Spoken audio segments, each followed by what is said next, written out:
sheekadu waxay ka bilaabanaysaa magaalada Tokyo ee dalka Japan, gaar ahaan isgoyska caanka ah ee Shibuya oo ay daqiiqad kasta maraan kumanaan qof. waa taxane aad u xamaasad badan oo dadka qaar ay ku tilmaameen inuu ka khatar badan yahay filimka caanka ah ee Squid Game. magaciisu waa Elias in Borderland. waa sheeko aan lahayn meel looga neefsado, tallaabo kastana ay tahay halis. waa maalin mashquul badan, laakiin 3 dhalinyaro ah ayaa nolosha ka dhacsan. ugu horrayn waa Arisu. waa wiil dhalinyaro ah oo qoyskiisu ladan yihiin, laakiin isagu shaqo la'aan ah. maalintiisa oo dhan wuxuu ku lumiyaa video games. aabihiis iyo walaalkiis way naceen, waxayna u arkaan inuu yahay doqon aan waxba tarayn. Arisu isagoo ka caraysan guriga ayuu soo baxay. wuxuu la kulmay labadiisa saaxiib ee ugu dhow. midka hore waa Karube. waa wiil xooggan oo timo huruud ah leh, wuxuuna ka shaqaynayay baar. laakiin maanta nasiib xumo ayay u tahay, sababtoo ah waxaa shaqada laga ceyriyey kadib markii uu la dagaalamay nin kale oo gabadh uu la haasaawayey uu ka watay. midka labaad waa Jota. waa wiil degan oo AT-ga ku shaqeeya, laakiin isagana dhibaato ayaa haysata. wuxuu lacag ka soo saaray bangiga, wuxuuna u dhiibay hooyadiis oo dhibaato dhaqaale haysata, taasoo ka dhigtay inuu niyad jabo. 3dan saaxiib ee nolosha ka dhacsan waxay isugu yimaadeen isgoyska Shibuya.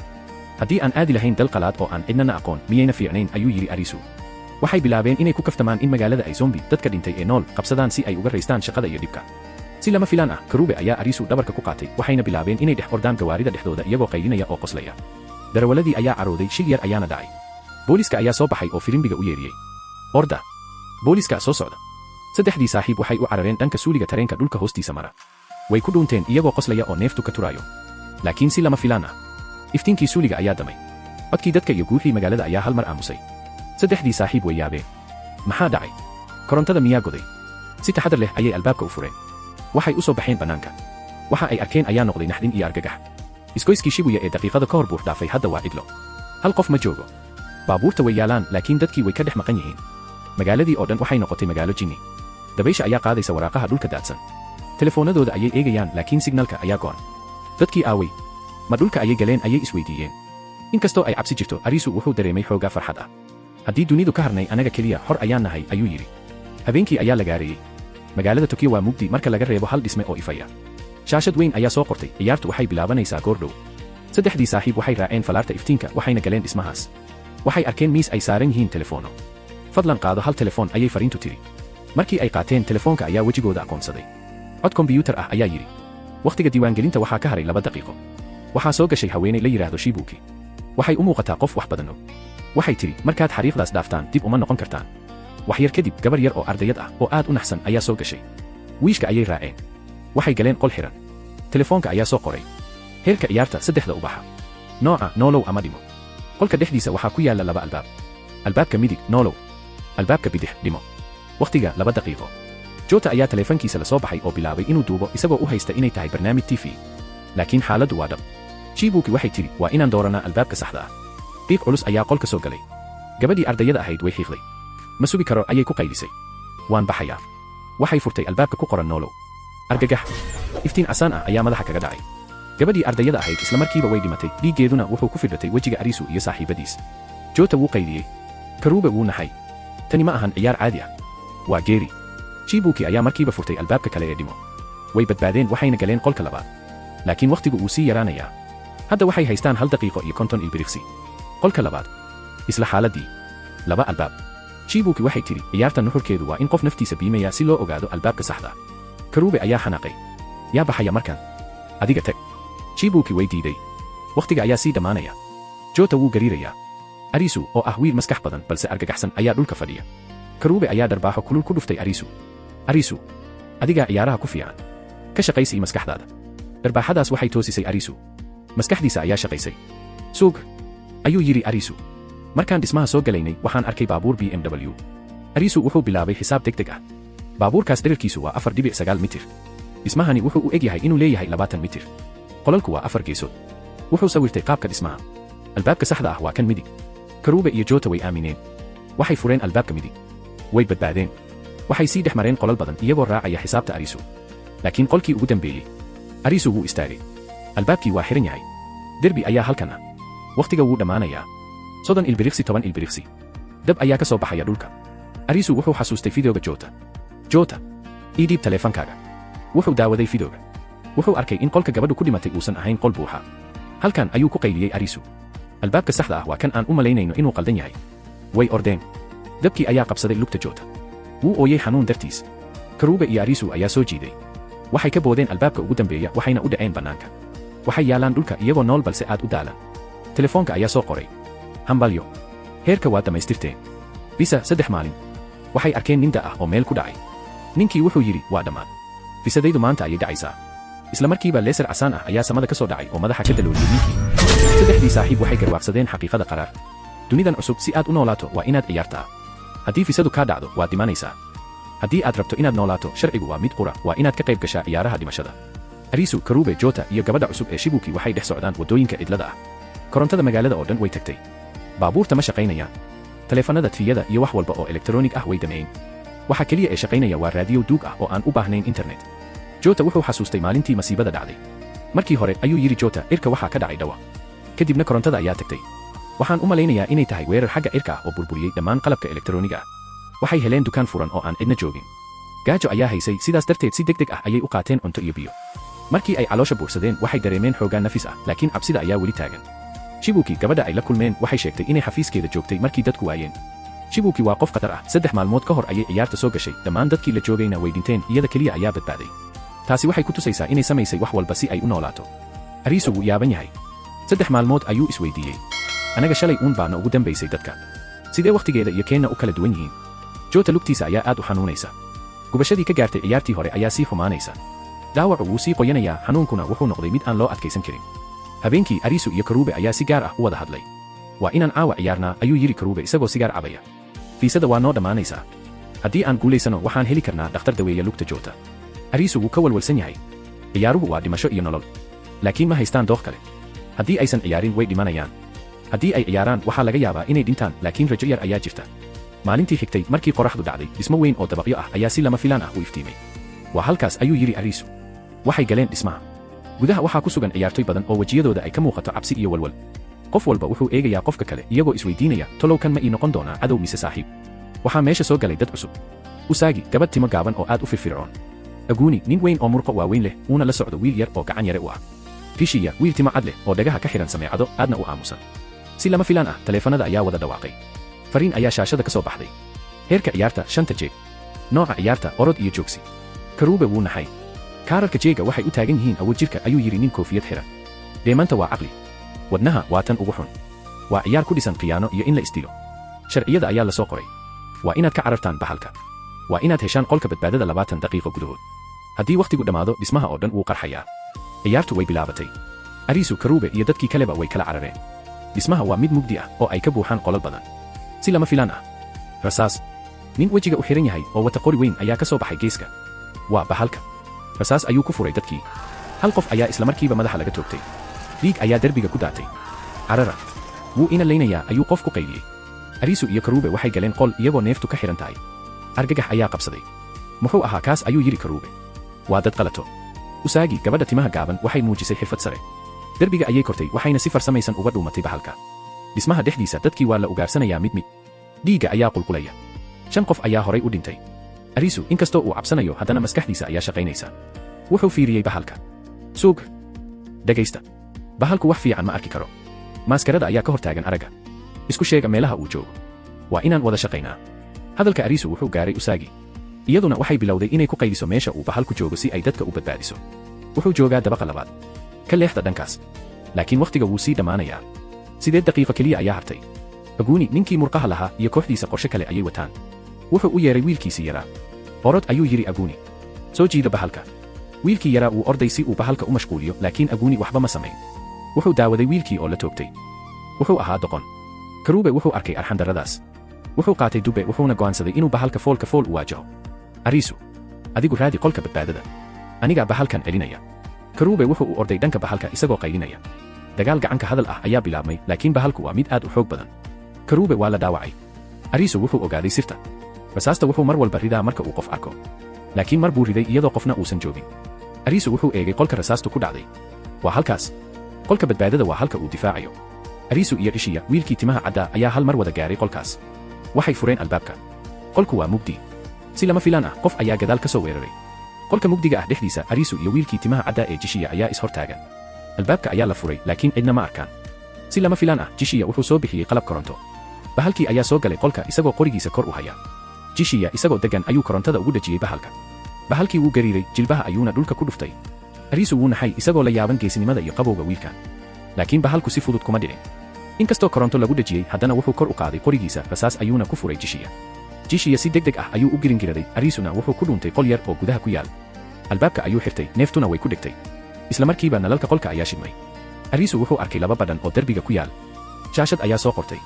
Si ciyaarta loo dhameeyo waa in labada badhan la wada riixaa isku mar. Arisu wuu argagaxay. Labada badhan way kala fog yihiin. Qof kaliya ma riixi karo. Karube ayuu Arisu ku qayliyey isagoo u cararaya balakoonka. Aawi. Halkan kaalay. Bahalkii wuxuu jebiyey albaabkii qolka Arisu. Burbur ayaa soo daatay.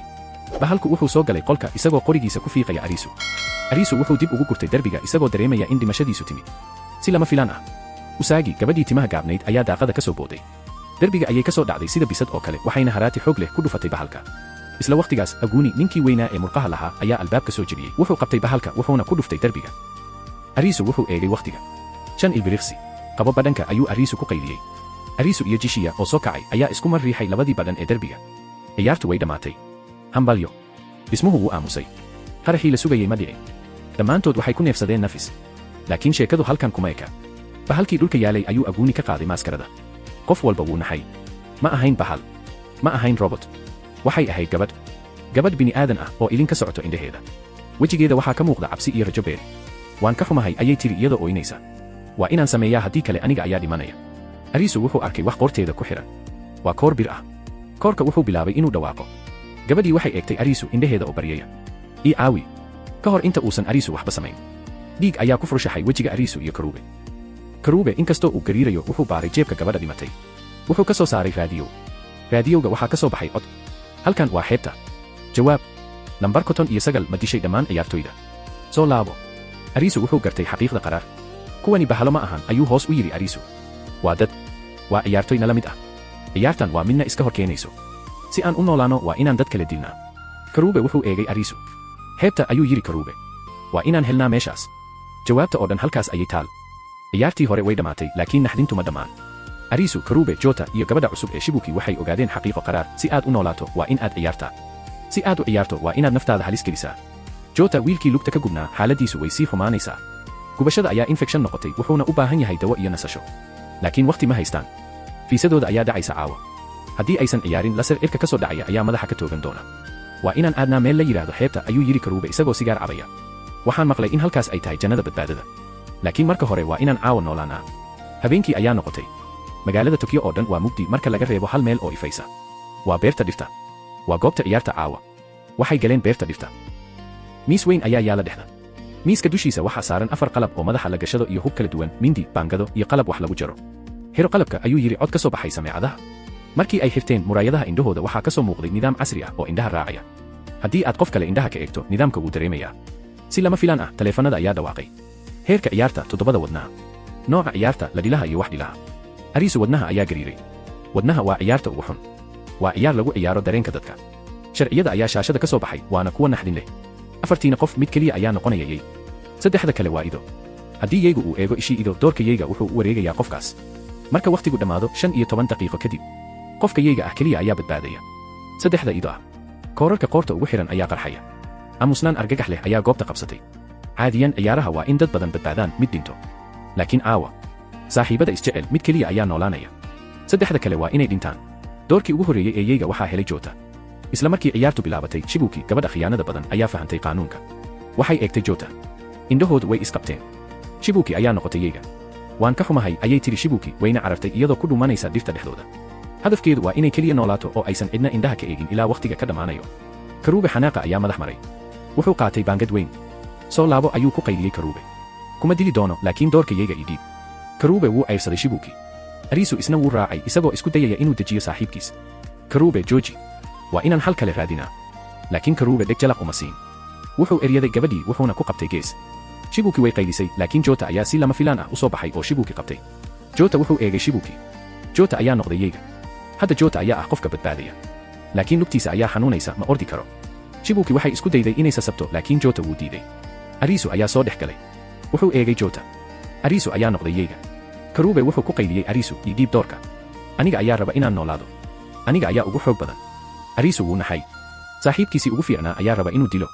Arisu wuu cararay. Wuxuu galay kaynta cufan isagoo gariiraya. Wuxuu isku dayay inuu koorka qoorta uga xiran iska bixiyo. Wuxuu isticmaalay qalab biibito iyo wax walba laakiin koorku ma furmayo. wakhtiga 5 daqiiqo ayaa hartay. Arisu wuxuu ku dhumaalaysanayaa geed gadaashiis. Si lama filaan ah, cod ayaa ka soo baxay sameecadda dhagaha. Waa Karube, laakiin Karube ma xanaaqsana. Arisu ayuu yiri Karube. Ma xasuusataa markii aan baarka fadhinay? Waxaan ka hadlaynay riyooyinkeena. Anigu waxaan rabay inaan beeraley noqdo. Jota wuxuu rabay inuu shirkad sameeyo. Arisu ilmo ayaa indhihiisa soo buuxisay. Wuxuu xasuustay maalmihii quruxda badnaa. Markii ay rashka daawanayeen. Markii ay wada qoslayeen. Waxay ahaayeen guuldaraystayaal adduunka dhabta ah, laakiin halkan waxay ahaayeen walaalo. Arisu wuxuu gartay waxa dhacaya. Karube iyo Jota ma rabaan inay doorkayga ka qaataan Arisu. Labadoodu waxay go'aansadeen inay dhuuntaan. Waxay go'aansadeen inay dhintaan si Arisu u noolaado. Maya ayuu Arisu qayliyey. Karube. Jota. Ii soo baxa. Ma rabo inaan keli noolaado. Waa inaan wada dhimanaa ama wada noolaanaa. Arisu wuxuu bilaabay inuu waasho. Wuxuu dhex orday keynta isagoo qaylinaya. Karube. Xaggeed joogtaa? Jota isna wuxuu qabtay gabadhii Shibuki. Wuxuu xoog ugu hayay dhulka si aysan u ordin oo aysan Arisu u arkin.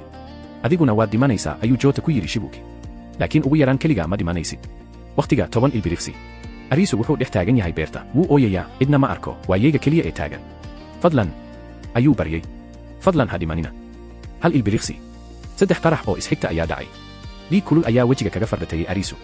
Cadar dhiig iyo hilib gubtay ayaa hawada qabsaday. Karube. Wuu dhintay. Jota wuu dhintay. Shibuki. Wuu dhintay. Beerta way aamustay. Arisu wuxuu fiiriyey cirka. Wuxuu furay afkiisa waxaana ka soo baxay qaylo aan bini'aadan ahayn. Qaylo ka timid nafta gunteeda hoose. Arisu dhulka ayuu ku dhacay. Wuxuu waayay saaxiibadiis. Wuxuu waayay sababtii uu u noolaan lahaa. Hadda waa keli. Waa guulayste laakiin waa mayd socda. Shaashada ayaa soo qortay. Hambalyo. Laakiin dhiigii saaxiibadiis ayaa ku reebay xusuus iyo murugo. Dhul cidla ah, bakayla yar ayaa ku dhacay dabin loogu talagalay. Isla markiiba gabadh timo gaaban oo aad u firfircoon ayaa soo baxday, waxayna bakaylihii ka jebisay qoorta iyadoon u naxin. Ciyaarta naxariista daran si aad u noolaato waa inay jiraan wax ku dhinta gacantaada. Gabadhan oo dib u soo laabatay waxay wadada dhexdeeda ku aragtay qof dhulka yaala oo aan dhaqdhaqaaqayn. Markay u dhawaatay waxay garatay inuu yahay Arisu, ninkii ay horay u wada ciyaareen. Arisu weli wuu nool yahay, laakiin maskaxda ayuu ka dhintay. Afka wuxuu ka leeyahay, aniguna waan dhiman doonaa, dhimashada ayaa ii roon. Gabadhii timaha gaabayd xaggiisa ayay eegtay, iyadoo aan wax hadal ah ku oran ayay iska tagtay, gurigeedii ayayna ku karsatay bakaylihii si ay u cashayso. Wax yar kadib markay dibadda u soo baxday si ay u wareegto, waxay aragtay Arisu oo weli isla meeshii yaala, asagoo sidii quus u ah. Ma aysan adkaysan karin inay aragto isagoo saas u dhimanaya, markaasay gurigii u kaxaysay. Gabadhan magaceeda waxaa la yiraahdaa Usagi. Aabaheed wuxuu ahaa nin buuraha kore oo caan ah, igsigiisuna wuxuu ahaa inuu ka fuulo buur kasta oo dheer. Usagi waxay farsamooyinka badbaadada ka baratay aabaheed oo u tababaray si adag. Aabaheed wuxuu u ahaa sida buur weyn oo ay ku tiirsan tahay. Laakiin wax walba waxay isbedeleen markii aabaheed lagu eedeeyay inuu been ka sheegay markuu koray buurta Jumulangma. Saxaafadda ayaa weerartay, inkastoo uu isagu iska indha tiray, haddana masiibo ayaa dhacday. Maalin isagoo buur fuulaya ayuu si lama filaan ah u dhumay. 2 toddobaad ayaa la raadinayay, laakiin raad iyo tixraac toona lama helin. Saxaafadda ayaa markaas qortay inuu isagu isdilay. Arrintaas waxay Usagi ku noqotay darbaaxo xanuun badan oo nolosheeda beddeshay. Arisu markii guriga la keenay, weli waxba ma cunayo, mana cabayo. Wuxuu dhimashada saaxiibadiis dusha ka saaray naftiisa, mana rabo inuu keligiis dunidan ku sii raaxaysto. Usagi ayaa u timid waxayna ku tiri, aniguba mar baan damcay inaan dhinto, laakiin markaan fikiray, qof walba mar buu dhimanayaa. Ama ciyaarta dhexdeeda ku dhimo, ama marka fiisahaaga uu dhaco ku dhimo. Mar hadday saas tahay, ugu yaraan cashadan un intaadan dhiman ka hor. Hadalkeedu wuxuu ahaa mid kulul oo toos ah, laakiin wuxuu taabtay wadnaha Arisu. Usagi waxay u sheegtay inay u badbaadisay sababtoo ah ciyaartii hore ee ay wada galeen. Arisu wuxuu isku dayay inuu qof walba badbaadiyo isagoo naftiisa khatar gelinaya. Waxay rabtay inay wanaagaas u gudo. Mar haddii aadan rabin inaad dadka aragto iyagoo dhimanaya, kaalay aan ciyaar kale galno ayay ku tiri. Arisu markuu hadalkaas maqlay, wuxuu dareemay xoog cusub, wuuna soo kabsaday. Habeenkii waxay tageen goobtii ciyaarta. Waxay ahayd god dheer tunnel oo dhexdiisa uu yaalo bas weyn. Waxaa goobta joogay 3 ciyaaryahan oo kale oo koox ah. Waxay sheegeen inay wada ciyaareen 4 ciyaarood ilaa hadda.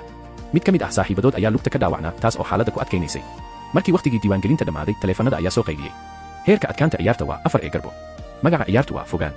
Heerka ayaa ah inaad gaarto halka ugu dambaysa gool ka hor inta uusan waqtigu ka dhammaan. Haddii aad si nabad ah ku gaarto, waad badbaadaysaa. 120 daqiiqo oo xisaabtu hoos u socoto ayaa bilaabmatay. Waxaa la yaab leh in fogaanta la rabo la dhex maro ay ku qoran tahay eber. Ma waxay tahay inaan dhex orodno wadadan weyn, ayuu yiri mid ka mid ah kooxdii. Ninkii dhaawaca ahaa ayaa quustay. Waxay isku dayeen inay kiciyaan baska, laakiin gaarigan oo la sameeyey sanadkii 1970 ma lahayn wax shidaal ah. Sidaas darteed waa inay lugahooda wax ka dayaan. Ninkii dhaawaca ahaa ma uusan rabin inuu ragaadiyo saaxiibadiis, wuxuuna yiri iska baxa, aniga halkan ayaan iska joogayaa. Saaxiibkiis ayaa diiday, laakiin ninkii dhaawaca ahaa ayaa ku qayliyey, orod. Ka fikir xaaskaaga iyo canuga idiin soo dhashay. Hadalkaas kadib ma jirin wax kale oo la yiraahdo. 4 qof waxay bilaabeen inay gudaha godka u ordaan iyagoo xoogooda oo dhan isugu geeyey. 10 daqiiqo ayaa gudubtay. Waxay u ordayeen si waali ah, lambarada fogaantana way isbedelayeen. Inay intee in leeg u jiraan halka ay u socdaan cidna ma oga. In yar kadib waxay arkeen meel biyo lagu keydiyey. Nin ayaa damcay inuu cabo, laakiin saaxiibkiis ayaa ka reebay, biyaha sun baa ku jiri karta. Usagi waxay soo saartay biyo ay horay u soo qaadatay, waxayna u dhiibtay Arisu. Markuu cabay, wuxuu intii u hartay siiyey 2 nin ee kale. Usagi indhaha ayay kor u taagtay iyadoo la yaaban naxariista ninkan. Markay xoogaan nasteen, waxay sii wadeen orodkii. Waxay tageen meel aad u mugdi ah. Usagi oo leh dareen xoogan ayaa dareentay in wax xun ay soo socdaan. Si lama filaan ah, waxaa gudburka ka soo baxday bahal weyn oo naxdin leh. Qof walba meel ayuu ku cararay si uu u dhuunto. Mid ka mid ah raggii ayaa gaari hoostiis galay oo badbaaday, laakiin Arisu iyo Usagi waxay bilaabeen inay bahalkii la dagaalamaan.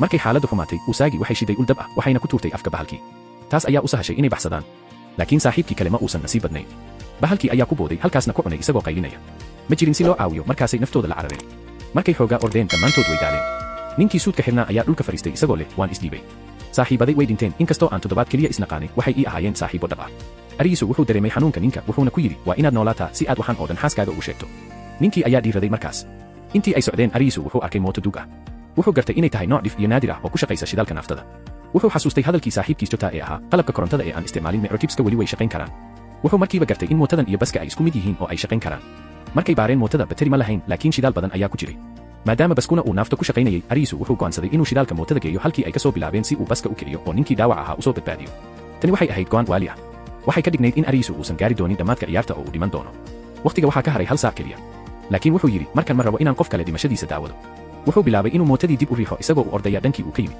fogaantii oo markii hore ahayd 8,000 hadda waxay ku soo noqotay 7,000 dhanka kale Usagi iyo ninkii kale waxay gaareen gidaar weyn oo jidka ka xiray ma jirto meel kale oo loo socdo ma halkan baa dhammaadka ciyaarta ayay isweydiiyeen waxay go'aansadeen inay halkaas ku sugaan dadka kale waqtiga waxaa ka haray 15 daqiiqo oo keliya ninkii dhaawaca ahaa ee baska ku jiray wuxuu isku diyaariyey dhimashada si lama filaan ah wuxuu maqlay qof qaylinaya ma uusan rumaysan karin in qof uu u soo noqday si uu u badbaadiyo dhankii kale ee godka ninkii suudka xirnaa ayaa soo saaray sawirka xaaskiisa canuga ayaa la rabay inay dhasho xilliga dayrta laakiin nolosha ayaan la garan karin isla markaas waxay maqleen dhawaaq weyn gidaarkii dambe ayaa bilaabay inuu gariiro biyo aad u badan ayaa soo jebiyey gidaarkii biyo mareen weyn ayaa godkii soo dhex galay sidii badkacday ninkii suudka xirnaa wuu daalay wuu kufay markiiba biyihii ayaa la tagay Usagi waxay u orday dhankii ay ka timid iyadoo neefteedu ku dhowdahay inay godo xilligaas waxaa soo muuqday baskii oo uu wado ariisu wuxuu gacantiisa ka soo bixiyey albaabka si uu Usagi u qabto geeri iyo nolol waxay u dhexaysay ilbiriqsi indhaha ayay isku qabteen markay dib u furteen waxay ku dhex jireen baskii dhammaantood way badbaadeen inkastoo ay dhaawacyo yaryar qabaan markay gaarigii ka soo degeen waxay arkeen wax la yaab leh baska dushiisa waxaa ku qornaa ereyga gool halkaas ayay ka garteen in ciyaarta bilowgeediiba loo sheegay in halka looga baahan yahay ay tahay baska laftiisa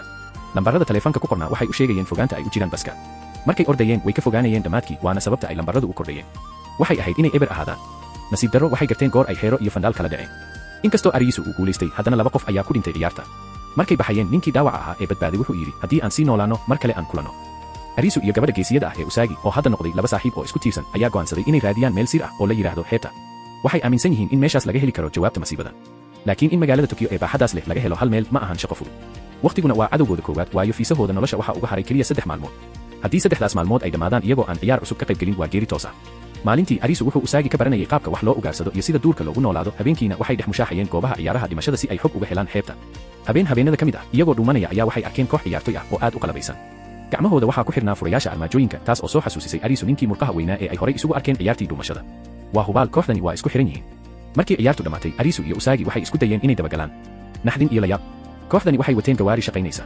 ariisu maskaxdiisa ayaa markiiba shaqaysay wuxuuna fahmay in ay jirto koox si gaar ah u aruurisa gawaarida duuga ah ee weli shaqeeya ayagoo ordaya ayay gawaaridii raad goobeen ilaa ay yimaadeen dhul ka baxsan magaalada oo badda ku dhow indhahooda ma aysan rumaysan waxa ay arkeen dhisme hotel oo aad u weyn ayaa iftiin layaab leh ka baxaya waa sidee meeshani koronto ku heshay ayuu ariisu isweydiiyey isagoo layaab la noqday si lama filaan ah jug gadaal ayaa si xun loogaga soo booday markii ay indhaha kala qaadeen waxay isku arkeen gudaha hotelkii weynaa meeshu ma ahan sidii ay filayeen waa meel waali ah waxaa soo buux dhaafiyey boqolaal dhalinyaro ah oo rag iyo dumarba leh kuwaas oo dhammaantood wada xiran dharmaydhasho oo qura waxaa goobtii soo dhex istaagay nin labis layaab leh xiran oo koofiyad weyn madaxa u saaran tahay magaciisuna yahay Hatter isaga ayaa ah boqorka iyo aabaha meeshan Hatter ayaa dhoola cadeeyey wuxuuna amray in la furo albaab weyn oo qarsoodi ahaa markii albaabkii la furay ariisu indhihiisa ayuu cadeeyey gidaar aad u weyn ayaa waxaa ku dhigan dhammaan kaararka turubka in badan oo ka mid ahna calaamad isku talaab ah ayaa lagu dhuftay oo la helay Hatter ayaa cod weyn ku yidhi magaaladan cid lama noqon ee idinka ayaa soo galay adduun kale si aad halkan uga baxdaan waa in la helaa oo la wada aruuriyaa dhammaan kaararka turubka ee ciyaaraha dhimashada hal qofna ma awoodo keligiis waana sababta aan u dhisnay hoteelka xeebta hoteelkani wuxuu leeyahay matooro dab dhaliya iyo biyo roobaad la sifeeyey iyo weliba bakhaaro hub ah oo ay ciidamo gaar ah ilaaliyaan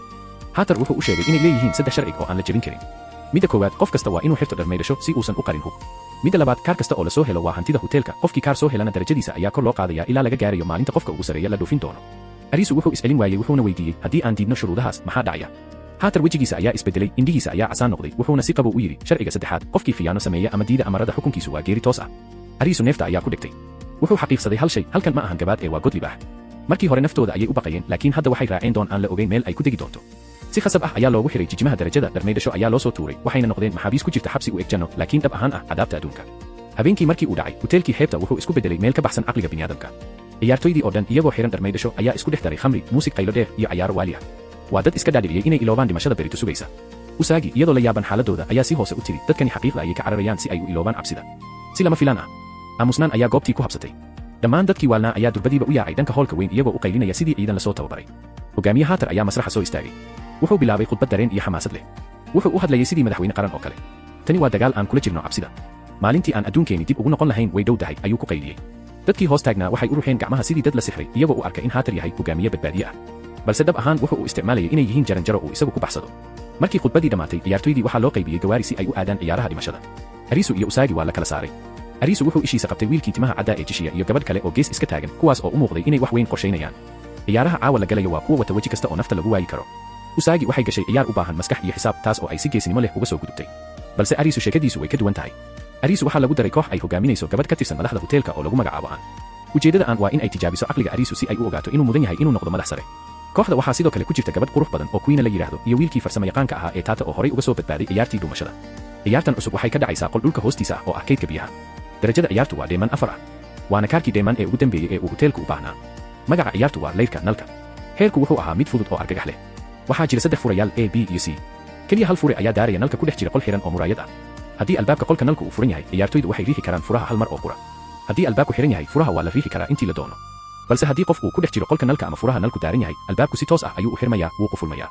Hal fursad oo kaliya ayay leeyihiin inay ku sheegaan furaha saxda ah. Haddii ay qaldaan, si lama filaan ah, biyo ayaa qolkii ay joogeen ka soo burqaday. Biyuhu kor ayay u soo kacayaan, saqafkana waxaa ku xiran fiilooyin koronto oo qaawan. Marka biyuhu ay gaaraan fiilooyinka koronto 100 voltage ah ayaa biyaha dhex mari doonta, dhammaantoodna way dhiman doonaan. Naxdin awgeed hal wiil oo ka mid ah kooxda ayaa taabtay fiilada korontada iyadoo uusan roob ku gaarin. Korontadii ayaa ninkii dambas ka dhigtay indhahooda hortiisa. Meydkiisii ayaa biyaha dhex sabaynaya. Waqtigu wuu gabaabsi yahay. Tata ayaa soo jeediyey qorshe laakiin Aan ayaa tiri waan ogahay jawaabta balse waxaan rabaa inaan arko inuu Arisu xalin karo. Arisu neefta ayaa ku dhigtay. Biyuhu waxay gaareen laabtooda. Wuxuu xiray indhihiisa. Maskaxdiisu waxay u shaqaynaysaa sidii matoor. Haddii albaabku xiran yahay waan bedeli karnaa marar badan. Durbadiiba indhaha ayuu kala qaaday. Waan helay ayuu ku qayliyey. Wejigiisa waxaa ka muuqday iftiinka guusha, gabadhii Aanna dhoola cadayn ayaa ka soo muuqatay. Arisu qorshahan ayuu dejiyey. Albaabka ayuu xiray marka hore. Kadibna wuxuu daaray furaha E. Wuxuu sugay in muddo ah. Kadib furaha E ayuu damiyey. Markaas ayuu amray in albaabka la furo. Markii albaabkii la furay, wuxuu daaray furaha B. Nalkii ma uusan daamin. Dadkii qaar baa yiri waan gubanay, jawaabtu waa miya.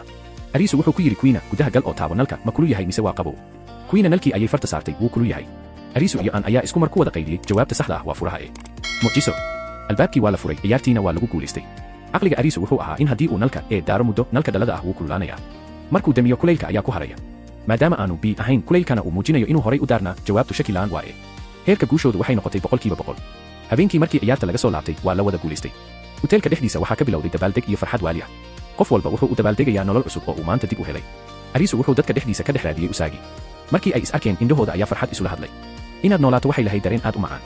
Queen ayaa u soo dhawaatay labadooda iyadoo dhoola cadaynaysa, waxayna tiri maadaama aad isku fiican tihiin, maxaad isku guursan weydeen? Noloshan gaaban waa in waqtiga laga faa'iidaystaa.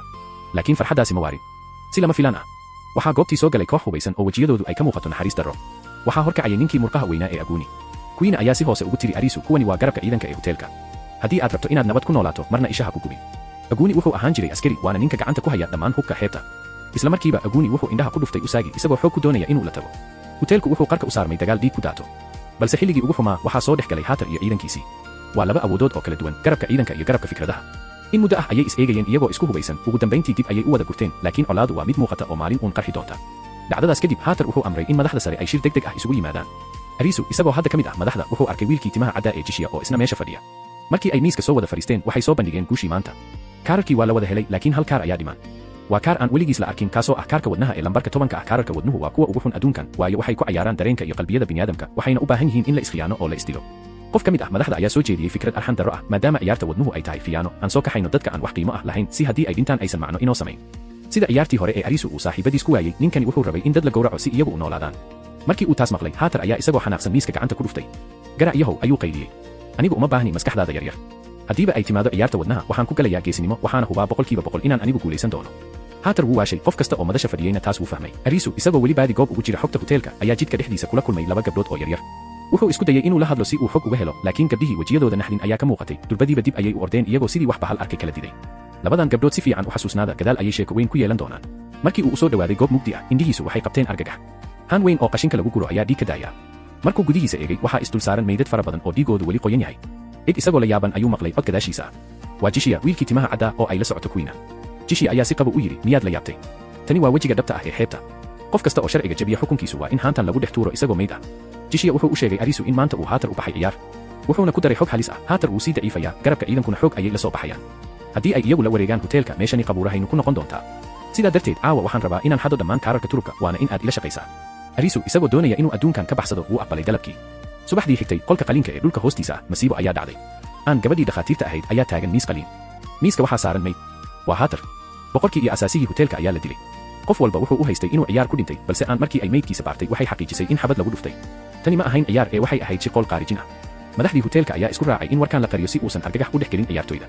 laakiin sida sharciga hoteelku yahay, qofka xilka la wareegaya waa ninka lambarka labaad ku jira. balse Niraagi, ninkii waalnaa ee wejiga iyo carabka ka mudmudnaa oo ka tirsan garabka ciidanka, ayaa qori la soo dhex istaagay. wuxuu si qaylo ah u diiday in xilka si nabad ah lagu wareejiyo. maanta laga bilaabo awoodda anagaa leh. waxaan u codaynaynaa in Aguni uu noqdo boqorka cusub, ayuu ku qayliyey. markii uu arkay in dadku aysan raalli ahayn, mindi dheer ayuu la soo baxay isagoo cid walba ku cabsi gelinaya inuu gowracayo. qasab iyo cabsi darteed Aguni ayaa loogu codeeyey inuu noqdo hogaamiyaha cusub ee xeebta. hil wareejinta kadib Aguni wuxuu qaatay baqshad madow oo ay ku jirto furaha sirta ah, baswordka, sanduuqa lagu keydiyo kaararka. isla daqiiqadaas qorshihii Jishiya ayaa dhaqan galay. Arisu wuxuu si dhumasho ah ku galay qolka boqorka. Usagi iyo Queen ayaa bannaanka u taagan si ay dadka u eegaan. Jishiya ayaa raadiye ugala hadlayay Arisu wuxuuna u sheegay inuu tago armaajada. Arisu wuxuu helay sanduuqii birta ahaa. garaac lambaradan ayuu yiri Jishiya. 8-2. Jishiya wuxuu is yiri lambarkan waa kii ku xardhanaa kaatunka Haatar. Arisu wuxuu si degdeg ah u riixay 8-2. baswordku waa qaldan yahay. Arisu wuxuu is yiri mar kale ku celi, laakiin si lama filaan ah raadiyihii uu Jishiya kala hadlayay ayaa dansaday. Jishiya ma imaqlaysaa ayuu Arisu si argagax leh u yiri. qolka gadaashiisa ayaa laga maqlay shanqar. markuu Arisu gadaal u eegay waxaa hor taagan Niraagi, Aguni iyo ciidankooda. waxaana la socda Jishiya. dilakan ayuu qayliyey Niraagi. Arisu waa la qabtay, si xun ayaa loo garaacay ilaa uu dhiig ma tegay, waxaana lagu dhex tuuray qol madow oo aan iftiin lahayn. sheekadu dhanka kale ayay ka socotaa. Queen waxay taagan tahay bannaanka qolka madaxda iyadoo dhinaca u fiirinaysa, waxaana u yimid Jishiya. waxay u muuqdaan kuwa guulaystay, laakiin sidee? Jishiya, ninkan caqliga badan ee timaha cadda, wuxuu ogaa in baqshada madow ee Aguni la wareegay aysan ku jirin warqad lambar ah ama warqad maran. markii Aguni uu baqshada furayay, Jishiya ishiisu ma saarnayn warqadda, wuxuu si fiican u daawanayay indhaha Aguni.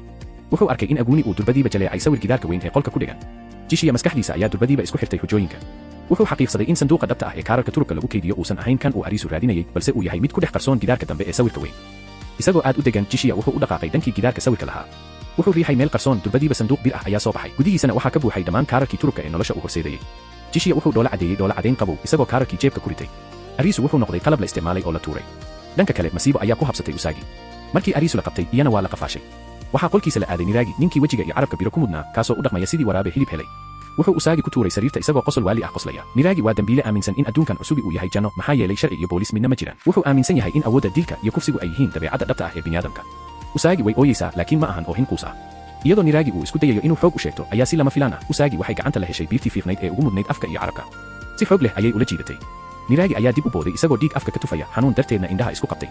laakiin daqiiqadaas, gebi ahaanba dhismihii weynaa ee hoteelka xeebta waa mugdi.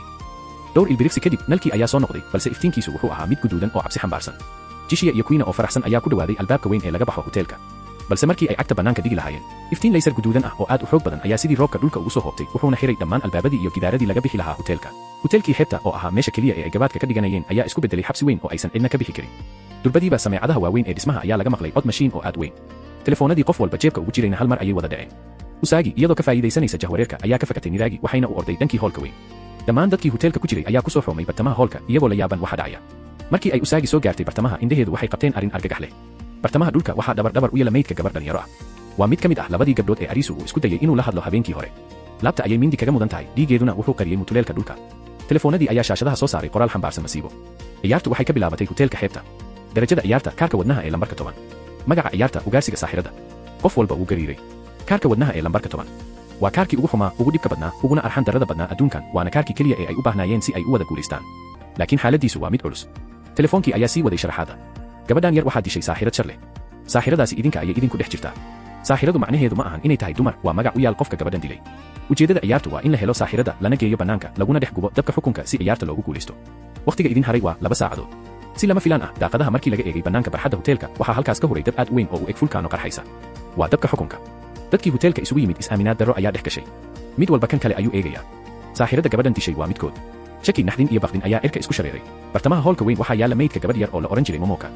saacaddu way socotaa, qof walbana baqdin ayuu la gariirayaa. yaa ah saaxirada dhiigyacabka ah ee dishay gabadhan. Niraagi, ninkii wejiga biro ku mudnaa ee waalnaa, ayaa qorigiisii kor u qaaday isagoo qosol shaydaan qoslaya. indhihiisu waxay qabteen Asahi oo ahayd saaxiibtii ugu dhoweyd ee Momoka. maadaama aynu garan lanahay saaxirada, ayuu yidhi Niraagi, aan dabka ku tuurno saaxiibteed Asahi. markii ay ciidankii hubaysnaa isku dayeen inay qabtaan Asahi, waxaa soo dhex booday Usagi iyo gabadhii dharka caddaa. Usagi ayaa ku qaylisay, waa walatayn miya? caddayn ma haysatiin aad qof ku gubtaan. laakiin dadkii argagaxsan ayaa markiiba arkay wax la yaab leh. gacmaha aan waxaa ka daayay dhiig cas. Niraagi ayaa durbadiiba qorigii ku fiiqay aan ahaa. Dhiig baa kugu yaala. Adiga ah saaxiradii ayuu ku qayliyey. Aan iyadoo aad u degan ayaa gacmaheeda kor u qaaday. Dhiigani ma ahan midka Momoka ayay tiri. Dadkii hoolka fadhiyey ayaa aamusay. Waa dhiigga Hatter. Waxaan soo baaray meydkiisa. Hatter muu dhiman ciyaar dhexdeed ee xabad ayaa lagu dhuftay. Hubkii lagu dilayna waa hubka hoteelkan yaala. Gacan ku dhiiglaha dhabta ah halkan ayuu inagu dhex jiraa. Warkani wuxuu noqday onkod ku dhacay qalbiyada dadka. Qof walba wuu naxay. Tani miyay ka dhigan tahay in saaxiradii gabadhan dishay iyo qofkii Hatter dilay ay isku mid yihiin? Ka hor inta aysan aan hadalkeeda dhamayn mid ka mid ah ciidanka ayaa toori weyn la dhex maray gabar meesha taagnayd.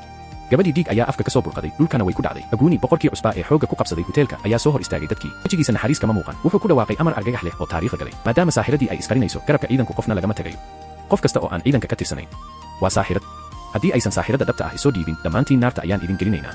Hadalkaas wuxuu noqday fooridii dhimashada. Niraagi ayaa farxad la waashay. Dila. Dhammaantood wada dila ayuu qayliyey isagoo qorigiisa dadkii ku dhex jeedinayo. Masiibo aan la qiyaasi karin ayaa bilaabatay. Dhiig ayaa gidaarada qooyay. Dadkii oo qaylinaya, ooyaya oo isjiiraya ayaa jiho kasta u kala orday. Ciidankii hubaysnaa ee hoteelka ayaa bilaabay gowrac wadar eeda. Dadkii ay dileen xitaa ma aysan reebin ee daaqadaha ayay ka tuurayeen si ay ugu ridaan dabka xukunka ee bannaanka ka baxaya. Adduunkii wuxuu isku beddelay cadaab dhab ah. Dhanka kale, qol madow oo aan cidi maqlayn dhexdiisa, Arisu wuu xiran yahay isagoo dhulka ku garaacayo, balse codkiisu ma baxayo. Usagi, Asahi iyo wiilkii Tata ahaa iyagoo dhulka gurguuranaya kana dhuumanaya rasaasta ayaa go'aansaday hal arrin, waa inay Arisu helaan ka hor inta aysan kooxdan dhiigyacabka ah gowracin.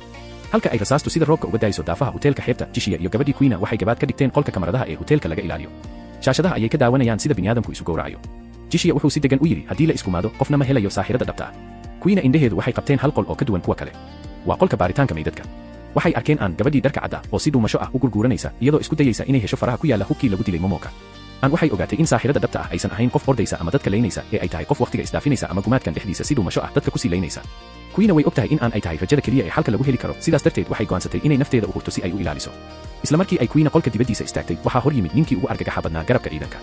Waa Last Boss, gacantana wuxuu ku sitaa seef dheer oo dhiig ka tifeeyo. Orod. Aan orod oo caddaynta raadi ayay Queen ku qaylisay iyadoo bareejo diyaar u noqotay inay gacmo ka hadal la gasho Last Boss. Dhanka kale, Niraagi wuxuu fuulay saqafka ugu sarreeya dhismaha. Isagoo isticmaalaya qori weyn oo kuwa wax shiisha ah, wuxuu hal u gaarsanayaa dadkii naftooda la cararayay. Wuxuu dab qabadsiiyey bakhaaradii hoteelka, qiiq madow iyo olol weyn ayaa isqabsaday. Qaylo, oohin iyo olol dadkii waxay ku qasbanaadeen inay barxadda u soo baxaan, halkaas oo uu Niraagi si naxariis darro ah ugala dhacayo rasaas. Niraagi dabeecadiisan wuxuushnimada ah ma ahan mid dalad ah. Markii uu adduunka caadiga ah joogay wuxuu ahaan jiray wiil daciif ah oo iskuulka lagu dhibaateeyo, laakiin ciyaarahan ayaa u rogay dhiigyacab aaminsan inuu isagu yahay mas'uul. Laakiin si lama filaan ah, Jishiya ayaa dhabarka ka soo istaagay Niraagi. Ciyaartan korontada ay isticmaalayso ma ahan matooradii aan isku halaynaynay ee waa korontada ugu weyn hoteelka, ayuu yiri Jishiya isagoo muujinaya dhoola caddayn sarraysa. Taasi waxay la macno tahay in dadka ciyaarta maamulaya ay inagu dhex jiraan. Tilaabada koowaad waa inaan idinka idin dabar gooyaa. Niraagi ayaa xanaaq la gariiray isagoo qorigii la soo jeestay, laakiin Jishiya ayaa aad uga dheereeyay. Wuxuu soo saaray bambo gacmeed uu isagu farsameeyey oo ka kooban kiimiko iyo dab. Niraagi dab ayaa qabsaday. Isagoo ooyaya oo gubanaya ayuu ka soo dhacay saqafkii ugu sarreeyay ee hoteelka, wuxuuna ku hoobtay dhulka. Isla waqtigaas dagaalkii Queen iyo Last Boss ayaa meel xun maraya. Queen hub ma haysato halka Last Boss uu seef la dhacayo. Laakiin Queen sir ayay qarinaysay. Waxay ahayd khabiir ku xeel dheer cilmiga dagaalka gacanta, kaas oo aabaheed uu soo baray carruurnimadeedii. Inkastoo ay dumar tahay hadda, Queen waxay xusuusatay sidii aabaheed u diiday dooqeeda nolosha iyo sidii hooyadeed ay ugu ogolaatay inay noqoto qofka ay doonayso. Taa beddelkeeda, Last Boss wuxuu ahaa nin adduunka ka quustay oo jidhkiisa oo dhan qad ku xardhay si uusan weligiis bulshada dib ugu laaban. Laba qof oo adduunkoodii hore ka soo cararay ayaa isfood saaray. Queen iyadoo dhiig baxaysa ayay xusuusatay codkii aabaheed, markaad darbaaxo go'aan ah ridayso waa inaadan marna ka labalabayn. Si xawli ah ayay u booday waxayna lugta la heshay wejiga Last Boss. Jug. Ninkii cabudsanaa ayaa dhulka ku dhacay isagoo miirla. Queen way guulaysatay. Halka uu dhiigu daadanayo, Usagi, Tata iyo Asahi waxay dhex mushaaxayaan dariiqyada hoteelka iyagoo raadinaya Arisu. Waxay heleen mid ka mid ah ciidankii hubaysnaa oo qol ku dhex gabanaya maadaama uusan doonayn inuu dadka layo. Usagi ayaa isku dugtay, fadlan. Arisu meel buu ku xiran yahay, ishii aan ka gaari weynona wuu dhimanayaa. Xagee bay geeyeen? Wiilkii ayaa tilmaamay qolkii mugdiga ahaa. Qolka dhexdiisa Arisu wuxuu ku jiraa xaalad naflacaari ah. Gacmaha iyo lugaha ayaa ka xiran, afkana cajalad ayaa looga duubay. Wuu daalan yahay, rajo xumo ayaana dilaysa. Si lama filaan ah, xusuustiisa waxaa ku soo dhacay saaxiibadiisii dhintay, Karube iyo Jota. Wuxuu maqlay codkooda oo leh, Arisu, waa inaad noolaataa. Si noolow adigoo anaga inoo matalaya. Erayadaas ayaa siiyey awood aan caadi ahayn. Arisu wuxuu bilaabay inuu dhulka isku xoqo isagoo gurguuranaya ilaa uu wejiga marmarka dhulka ku ishqay. Wuxuu xoqay cajaladii afka uga duubnayd ilaa uu ka jeexay. Markaas buu codkiisii ugu dheeraa ku qayliyey, caawimaad. Isla daqiiqadaas albaabkii qolka ayaa xoog lagu soo jebiyey. Bannaanka waxaa ka socda buuq, ciidankuna gowracoodii may joojin. Arisu isagoo neeftuuraya ayuu bilaabay inuu xaaladda la faguro. Wuxuu eegay Usagi iyo Tata wuxuuna ku yidhi, haddii aan anigu ahaan lahaa saaxirada maxaan samayn lahaa? Haddii ujeedadu tahay in ciyaarta la guuldaraysto, saaxiradu waa inay ciidanka caawiso oo ay dadka wada layso. Laakiin kani waa kaarka wadnaha. Kaararka wadnuhu awood iyo gumaad shaqo kuma laha, waxay ku ciyaaraan maskaxda iyo qulubta dadka. Ujeedada ciyaartan waa inay isku dirto si aan isku xasuuqno, kadibna rajadu inaga dhimato. Isla daqiiqadaas barxadda hoteelka, Aguuni oo ah ninkii gumaadkan bixiyey amarkiisa ayaa taagan isagoo ku tikaya dabka xukunka ee baxaya. Ninkan aan naxariista lahayn, indhihiisa waxaa ka muuqata murugo qoto dheer. Wuxuu soo xusuustay saaxiibkiisii ugu dhawaa ee Hatter. Beri hore Hatter wuxuu ahaan jiray mulkiile goob lagu caweeyo, Aguunina wuxuu ahaan jiray tuug awood leh. Laakiin markii ay adduunkan yimaadeen, waxay isbalansadeen inay dadka badbaadiyaan. laakiin hadda wax walba way burbureen gacmihiisuna dhiig ayay ka dherigsan yihiin dhanka kale qolka baaritaanka aan gabadhii dharka cadda ayaa indhaha ku taagtay muraayad weynayso waan helay ayay tiri waxay aragtay faraha ku yaalla hubkii lagu dilay momoka markii ay magaca dambiilaha ogaatay naxdin darteed ayay dhabarka u yara guratay laakiin markii ay albaabka furtay gacan qalafsan oo bir wadata ayaa madaxa lagaga dhuftay aan dhulka ayay ku dhacday iyadoo miyir beel ah wakhtiga ciyaarta waxaa ka haray 20 daqiiqo oo qura ariiso maskaxdiisa ayaa hilaacday waan gartay ayuu si hoose u yidhi indhihiisu waa kala baxeen sidii qof xujo weyn maskaxdiisa ka xaliyey dabka ciidankii hubaysnaa ee uu hogaaminayay Aguni ayaa go'aansaday inay gowracaan qof kasta oo hoteelka ku haray kadibna ay meydadkooda dabka ku tuuraan si ay naftooda u badbaadiyaan markii ay qoryaha ula baxeen dadkii farakutiriska ahaa ee soo haray si lama filaan ah waxaa soo dhex istaagay ariiso isagoo dhiig ka qubanayo daal badanna ka muuqdo ayaa soo hor istaagay Aguni waan ogahay qofka saaxirada ah ayuu cod dheer ku qayliyey markii uu hadalkaas yidhi Aguni ayaa hal mar isbedelay wuxuuna si naxariis darro ah u bilaabay inuu ariiso garaaco feer iyo laad ayuu la dhacay ilaa uu ariiso dhulka kuma tegay dhiig laakiin ariiso wuu qoslay isagoo dhulka yaala indhahana ku taagaya Aguni ayuu yidhi garaacistani waxay caddayn u tahay inaadan adigu ahayn saaxirada haddii aad adigu tahay imaad garaacdeen waad i toogan lahayd laakiin waxaad rabtaa in dadku ay ku nacaan oo ay ku dilaan dadkii oo dhan ayaa aamusay ariiso wuxuu isku xiray sirta ugu weyn ee hoteelka Aguni ayuu yidhi ariiso isagoo neef tuuraya gabadhan yar adigu ma aadan dilin laakiin waxaad dishay saaxiibkaagii ugu dhowaa waxaad dishay Haatar naxdin ayaa wejiyada dadka isqabsatay ariiso wuxuu sii waday sharaxaada Aguni iyo Haatar waxay ahaayeen laba saaxiib oo mataano ah iyaga ayaa hoteelkan dhisay si ay dadka u badbaadiyaan balse Haatar awoodda ayaa indha tirtay wuxuu noqday keligii taliya dadka gumaada oo waashay markii uu Aguni arkay in saaxiibkiis uu isku bedelay bahal wuxuu ku qasbanaaday inuu sameeyo go'aan qaraar wuxuu xabad ku dhuftay saaxiibkiisii ugu fiicnaa si uu inoo badbaadiyo ariiso wuxuu farta ku fiiqay Aguni xanuunka aad ka qaaday dilkii saaxiibkaaga ayaa maskaxda kaa dilay dadka ciyaarta maamulaya way ogaayeen xanuunkaaga waana sababta ay ciyaartan kaarka wadnaha halkan uga soo dhex saareen waxay rabeen inay nacaybkaaga kiciyaan si aad hoteelka oo dhan u xasuuqdo Aguni isagoo xanaaq la gariiraya ayuu yidhi haddaba haddaan anigu gabadha dilin yaa ah saaxirada ariiso wuxuu eegay meydkii gabadha yareed ee dhulka yiilay wuxuuna ku dhawaaqay si dadka oo dhan gariirisay saaxirada gabadhan dishay waa gabadha lafteeda haa momoka iyada ayaa isdishay si ay inoo wada gumaado mucjiso saaxirada la raadinayay waa isla meydka hor yaala isla daqiiqadaas markii la ogaaday in gabadha dhimatay ee momoka ay iyadu isdishay waxaa dadkii dhexdiisa ka soo dhex baxday Asaahi waa saaxiibtii ugu dhoweyd ee momoka ilmo ayaa wejigeeda qoysay dadkii oo dhan ayaa eegay Asaahi waxay kor u qaaday codkeeda iyadoo ooyeysa ayay ku dhawaaqday si qof walba maskaxdiisa ruuxday anigu ciyaartoy ma ihi anigu waxaan ahay qaybiye u shaqeeya dadka ciyaarahan maamula masiibo isla markii ay ereygaas ku dhawaaqday iftiin laysar ah oo aad u xoog badan ayaa cirka ka soo dhacay wuxuuna si toos ah uga dhex tusay madaxa Asaahi jug gabadhii yara dhulka ayay ku hoobatay iyadoo meyd ah dadkii waxay la kulmeen naxdin aysan weligood arkin sirta ciyaarta qofkii sheegaa waa inuu dhintaa ayuu ariiso is yidhi isagoo gariiraya laakiin si lama filaan ah albaabka weyn waxaa ka soo dhex muuqday bini'aadam u eg shaydaan waa Niraagi ninkii uu jishiya saqafka kaga soo tuuray isagoo gubanaya rasaas ayuu hareer kasta u riday dadkiina way kala ordeen Usaagi waxay isku dayday inay ku boodo si ay qoriga uga reebto laakiin xoog buu u tuuray markii uu Niraagi damcay inuu toogto Usaagi iyo ariiso waxaa dhacday mucjiso halyeynimo ah Aguni ayaa sidii libaax soo booday rasaastii Niraagi ayaa xabadka iyo caloosha ka haleeshay Aguni laakiin ma uusan istaagin ayuu qayliyey Aguni isagoo xabadihii isku xijinaya wuxuuna si xoog leh isugu tuuray Niraagi labadoodiiba waxay ku wada dhexdhaceen dabkii xukunka ee ololayay wakhtigii ciyaarta waxaa ka haray 3 daqiiqo oo qura dadkii soo haray iyagoo ooyaya ayaa si degdeg ah u qaaday meydkii momoka waxayna ku tuureen dabka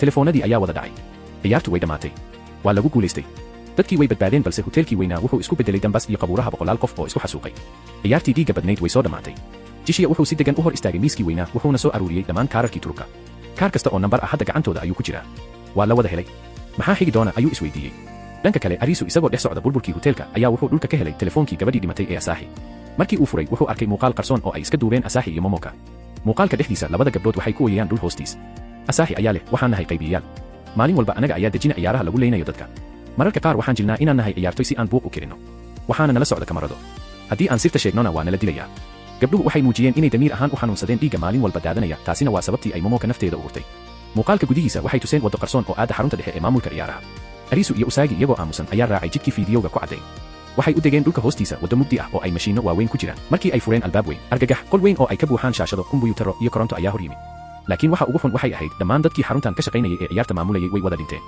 meydadkooda ayaa daadsan miisaska korkooda daqiiqadaas waxaa gadaashooda ka soo galay jishiya iyo Kuina oo iyaguna wadadan soo helay jishiya wuxuu eegay meydadka wuxuuna si jees ah u yidhi kuwan ma ahan maamulayaashii dhabta ahaa waxay ahaayeen un ciyaartoy inaga inoo shaqaynayay markii aynu badbaadnay iyagii ayaa la toogtay si loo tirtiro raadkooda waxaa jira cid ka sii weyn oo adduunkan xukunta si lama filaan ah shaashadihii weynaa ee qolka ayaa hal mar wada ifay waxaa ka soo muuqday muuqaal toos ah waa Miira gabadhii timaha dhaadheerayd ee xirnayd dharka madow taas oo ahayd madaxda sarsare ee hoteelka xeebta Miira waxay u dhoola cadaynaysaa sidii qof daawanaya filim shactiro ah hambalyo ayay tiri iyadoo sacbinaysa ma ogtihiin intii aad isgowracayseen waan idin daawanayay dhiigga daadanaya oo hintiina iyo naftii goysay ee Aguni aad bay iiga qosliyeen ayay tiri iyadoo qosol shayaadiin qoslaysa ariiso wuxuu dareemay il aan la qiyaasi karin haweenaydan ay maalin walba is aragayeen miyay ahayd maskaxda gumaadkan ka dambaysa Miira ayaa horay ugu soo yara foorarsatay kamarada waxayna tiri maadaama aad wejiga koowaad soo baasteen hadiyad baan idiin hayaa berito waxaa inoo bilaaban doona wejiga labaad ee ciyaarta hadda waxaa inoo dhiman kaararka wejiyada maalintii xigtay bartamaha magaalada Tokyo ee faaruq ah Arisu, Usagi, Jishiya iyo Kuina waxay taagan yihiin waddada.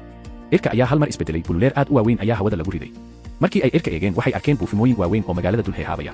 Buufin walba wuxuu hoos u soo deldelay oo ay ku sawiran yihiin kaararka wajiyada sida boqorka, boqorada iyo wiilka. Ciyaartii dhabta ahayd tii ugu dhiiga badnayd uguna adkayd. Hadda ayay bilaabanaysaa. Wejigii labaad ee dhimashada ayaa durbadiiba bilaabanaya. Dadku waxay wadnaha farta ku hayaan iyagoo hor taagan shaashada weyn. Saacado ayaa la sugayay laakiin wax dhaqdhaqaaq ah ma jiro. Gawaari fara badan ayaa ka soo muuqday dhanka badda. Waa dadkii ka soo badbaaday xaruntii weynayd ee xeebta. maadaama korontadii magaalada ay goday oo gawaaridu aysan shaqayn karin, kooxdan yar ayaa gacanta ku haysay shidaalkii ugu dambeeyay ee haray. Aan iyo kuwa kale ayaa dhinacooda u dhaqaaqay, argagax iyo naxdin. xabad weyn oo dhagaha dilaacinaysa ayaa si kedis ah meesha qabsatay. Qof walba naxdin ayuu la aamusay. Jishiya ayaa markiiba gartay dhawaaqa rasaastan. Ciyaartii dhiigga lahayd sidan ayay ku bilaabatay iyadoon xitaa la sheegin shuruudaha iyo qawaaniinta. Waxay bilaabeen inay u kala cararaan jihooyin kala duwan sida xoolo la ugaarsanayo. Waa in meesha si degdeg ah looga baxo. Arisu iyo kooxdiisa ayaa go'aansaday inay kala cararaan oo qof walba naftiisa la baxsado. Masiibo aad u xun ayaa dhacaysa. Dhiig iyo hilbo ayaa waddada daadsan. Arisu iyo Usagi waxay ku dhunteen gawaarida gadaashooda iyagoo neefta isku celinaya. Garan maayaan meesha rasaastu ka imaanayso. Si lama filaan ah, markii ay irka eegeen waxay arkeen buufin aad u weyn oo hawada dul heehaabaysa. Waxaa ku sawiran calaamada King of Speed, aynu xusuusanno calaamadaha kaararku waxay leeyihiin macno qoto dheer. Hadda waxaa bilowday wejigii labaad ee kaararka madaxda ah, taas oo ka dhigan inay ciyaartu noqotay naar dhab ah. Daqiiqada kadib, waddadii weynayd ee dhiiggu qariyay ayaa gebi ahaanba aamustay. Si lama filaan ah, waxaa waddada dhexdeeda soo istaagay nin xiran koofiyad iyo dhar madow, isagoo gacanta ku haysta hub culus. Arisu iyo Usagi waxay ogaadeen in halkan aan lagu sii jiri karin, laakiin haddii ay baxaan madaxa ayaa laga tooganayaa. Xilli ay quusteen, waxaa si xawli ah ku soo gaaray Kuina iyo Tata oo wata gaari. Dhaqso! Gaariga soo kora ayay ku qayliyeen, afartooduba way ordeen iyagoo rasaasta ka dhuumanaya. Laakiin bam gacmeed baqdin leh ayaa lagu soo dhex tuuray. Waxay ku qasbanaadeen inay si xawli ah gaariga ugu baxsadaan, iyagoo si lama filaan ah uga tagay Jishiya oo goobta ku haray. Ilaa hadda ma garanayaan ciyaartan yaabka leh qaabkay u shaqayso. Xitaa isma aysan diiwaan gelin oo teleefanadii ma aysan isticmaalin. Ma in ay dilaan cadowga si ay ugu guulaystaan ciyaarta. Ninkan King of Speed waa bahal awood u dhashay. Intii ay xabadu socotay, buufintii irka saarnayd way la socotay isaga. Tan micnaheedu waxa weeye magaalada oo dhan ayaa u ah garoon uu dadka ku dhex ugaarsado. Arisu ayaa xaqiiqo qaraar farta ku goday. Kaar walba oo sawir leh wuxuu leeyahay hal maamule. Waa inaan dhammaantood dilnaa haddii aan doonayno inaan guulaysano, ayuu yidhi. Isla markaas buufimo tiro badan ayaa hawada isku shareeray. Ciyaarihii dhimashada ayaa si rasmi ah u bilowday. Bahalkii naxariista darnaa ee King of Speed ayaa si xawli ah uga daba yimid gaarigii ay saarnaayeen Arisu iyo asxaabtiisa. Rasaastiisa baqdinta leh ayuu gaarigooda ooda uga qaaday. Tata oo gaariga waday cabsi darteed ayuu gacmaha la gariiray oo waddadii xajin waayey. Markaas ayay aan go'aan geesinimo leh qaadatay. Kursigii darawalka ayay si xoog leh ula wareegtay, lugtana sheelaraha gaaska ayay saartay iyadoo ku qabanaysa xawaarihii ugu dambeeyey. Baabuur eryasho u eg filimaanta Hollywoodka ayaa waddada dhexdeeda ka bilaabatay. Aan waa darawalad aad u xirfad sarraysa, baabuurkana si la yaab leh ayay u leexleexinaysaa. Laakiin King of Speed ma ahan mid si fudud lagu reebi karo. Isagoo xawaare waali ah ku socda ayuu haddana si sax ah rasaasta ugu soo ridayay. Wuxuu baabuurkiisa ku jiirayay dadkii waddada cararayay isagoon indho jilicsan ku eegay. Ugu dambayntii dagaalkii waddooyinka wuxuu ku dhammaaday masiibo. Labadii gaariba waa ay gadoomeen, dadkii oo naxsan ayaa si dib badan uga soo gurgurtay baabuurkii burburay. Nasiib darro, jahawareerkii dhacay dartiis aan way ka luntay kooxda inteedii kale. Dhanka kale, Arisu, Usagi, Kuina iyo Tata waxay si dhuumaalaysi ah ku galeen dhisme weyn oo cidla ah. Halkan rasaastii waa ka yaraatay, xoogaa neef ahna way isku soo laabatay. Waxay go'aansadeen inay shaqada qaybsadaan. Arisu iyo Usagi waxay aadeen inay raadiyaan cunto ay ku noolaadaan, halka Kuina iyo Tata ay aadeen garaashka dhismaha si ay baabuur cusub u helaan. Subaxdii xigtay, cabsidii ayaa dib u soo laabatay. Arisu wuxuu daaqada ka arkay buufintii King of Speed oo soo dhawaanaysa. Wuxuu ogaaday hal xaqiiqo, magaalada oo dhan ayaa u ah garoon ciyaareed. Haddii ay sii ordaan, ugu dambayn wuu dili doonaa. Si lama filaan ah, maskaxdiisa ayaa iftiintay. Heerka ciyaaraha ayuu ku qayliyey. Maamulayaasha ciyaaruhu iskuma xadgudbaan. Haddii aan galno ciyaar kale oo uu maamulayo qof kale, King of Speed naguma soo xadgudbi karo. Qorshahan caqliga badan, Kuina iyo Tata markiiba way raaceen. Xitaa Usagi way aqbashay, waxay doorteen inay aadaan garoonka ugu fog ee badda ku yaala, halkaas oo ay ka socoto ciyaarta King of Club. Baabuurkoodii ayay dhaqaajiyeen ilaa ay ka gaareen xarun weyn oo ay ku dhex yaalaan kunteenaro waaweyn oo badda laga keeno. Albaabka hore waxaa ku qoran shuruud naxdin leh, waxaa loo baahan yahay 5 ciyaaryahan. Laakiin markii ay eegeen miiska diiwaangelinta waxay arkeen oo keliya 4 jijimood oo u oggolaanaya, waxaana si cad ugu qoran in shuruudu tahay 5 ciyaaryahan. Balse iyagu waa 4 keliya. Si lama filaan ah, hooskii mugdiga ahaa ee kunteenarada gadaashooda waxaa ka soo dhex baxay ruux dhaqdhaqaaqaya. Waa Niragi. Waa ninkii dilaaga ahaa ee ka soo badbaaday dhismihii gubtay ee xeebtii. Wejigiisa iyo jirkiisa oo dhan waa ay gubteen, wuxuuna u eg yahay shaydaan naartii ka soo fakaday. Niragi qosol waali ah ayuu sii daayay. Waan idin arkayay, waxaan u imid inaan ciyaarta ku raaxaysto ee ima qabato wada shaqayn, ayuu yidhi isagoo qorigiisa garabka saaraya. Si qasab ah ayay kooxda ugu dareen ninkan bahalka ah, gacmaha ayay geliyeen jijimihii diiwaangelinta. Albaab weyn oo bir ah ayaa si gaabis ah u furmay. Markii ay gudaha galeen, shaashad weyn ayaa soo baxday. Waxaa ka dhex muuqda kooxdii ay la tartami lahaayeen. 4 qof oo dhar caadi ah qaba iyo argagax. Nin weyn oo gebi ahaanba qaawan ayaa shaashada dhex taagan. Arisu iyo kooxdiisa waa ay amakaageen. Ninkan dharka la maxay tahay ujeedadiisu? Magaciisu waa Kiyuma, waana ninka sita kaarka King of Club. Isagoo aan wax xishood ah dareemayn ayuu yidhi, dharku waa wax la iska dhaadhiciyey oo bulshadu samaysay. Dabeecadda aadanaha ayaan ku laabanay. Kani waa xorriyad. Arisu isagoo yaaban ayaa weydiiyey, idinku yaa tihiin? Maxaadse u ciyaaraysaan?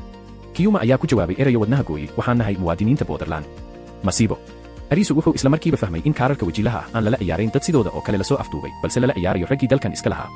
haddii ay guuldareystaan kooxda Arisu oo dhan waa la gowracayaa. Kiyuma ayaa sharaxay sharciga dhimashada. ciyaarta magaceedu waa dagaalkii dhibcaha. 2 saacadood oo qura ayaa la haystaa.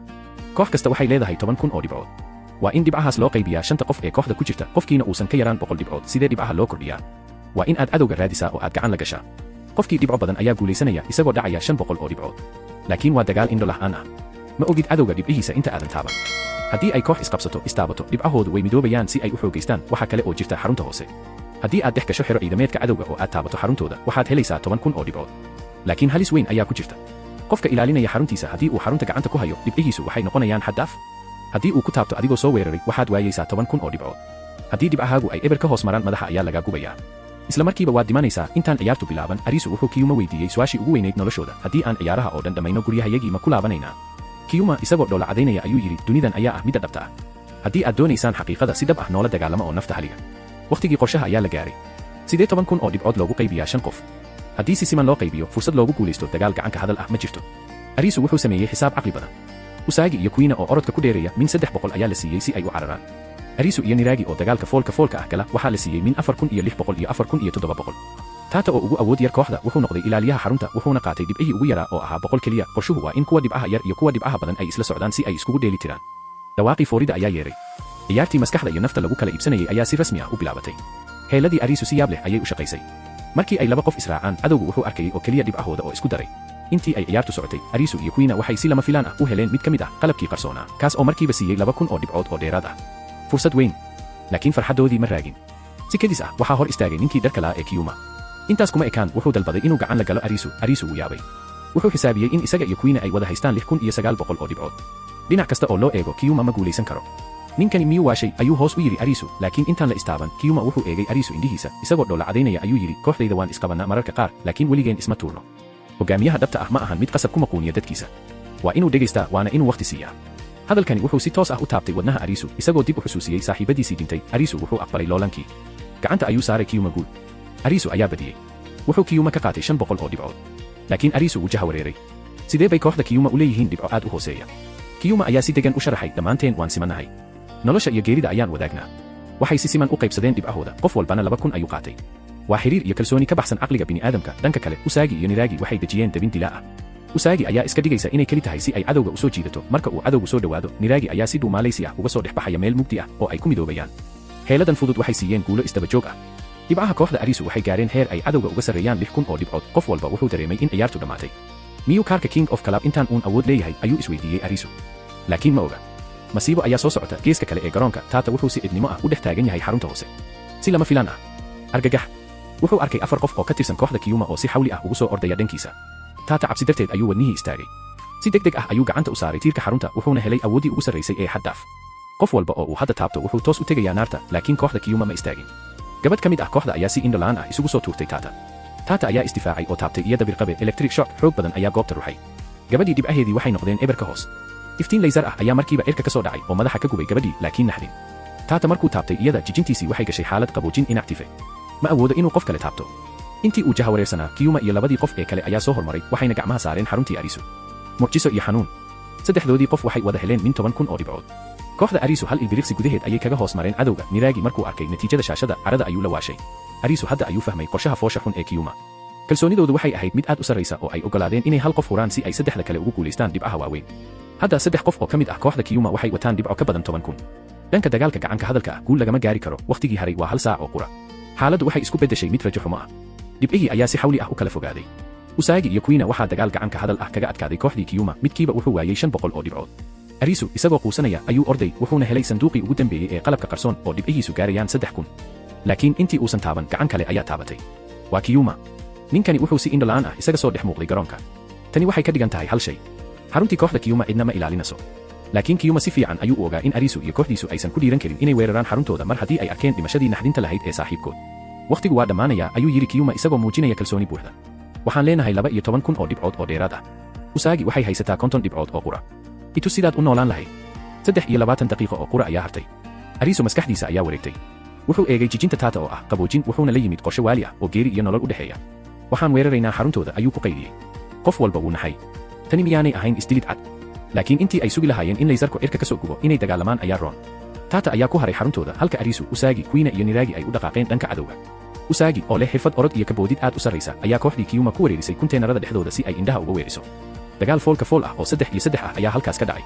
Fursad dahabi ah. Arisu ayaa si hoose u dhex dhuuntay wuxuuna gacan saaray xaruntii Kiyuma. 10,000 oo dhibcood ayuu helay. Laakiin intii ay Queen isku dayaysay inay taabato waa laga hortagay oo waxaa laga qaatay 500.